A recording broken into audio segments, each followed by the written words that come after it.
Hara qaçırsan? Bu dəfə ayını çağıraram ha. Ayını çağıraram. Bax canavar gəl. Yavaş yavaş hava yürüyüşlə qabağa. Sən deyəsən gəl deyirsən ayı. Yox. Burada arkada yol olmalıdır bir dənə. Sən o yolla çalışmışsın. Yan. Zavizalı bir tane məni. Gel. Kim biri de buradadır. Bu lap belə Yaponski steyklər olacaq. Yarı jır, yarı et, yarı jır, yarı. Ha? Kat. Kəndinin ayıları Yaponski steyk yiyəcəklər. Yağlı jirni, hə?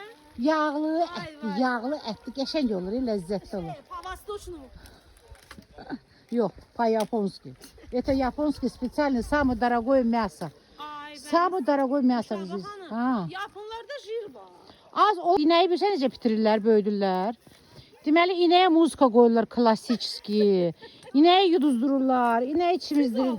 Allah, o inəyin əti olur yağ, ət, yağ, ət. Mramorlu ət olur. Ən bahalı ət. İndi bunu kameraya belə qoyum, paylaşaram belə. İcazə verəcəksən, steykləri paylaşaram.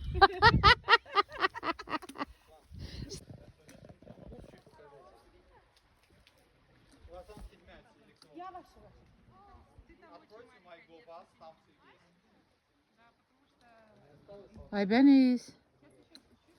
Yulia. Bugün kızlar. Gittik. Yulia. Hara qaçırsan? Bu dəqiqə ayını çağıraram ha. Ayını çağıraram. Bax canavar gəlir görsən. Hava yerə yürümə qabağa. Sən deyəsən gəl deyirsən ayıya.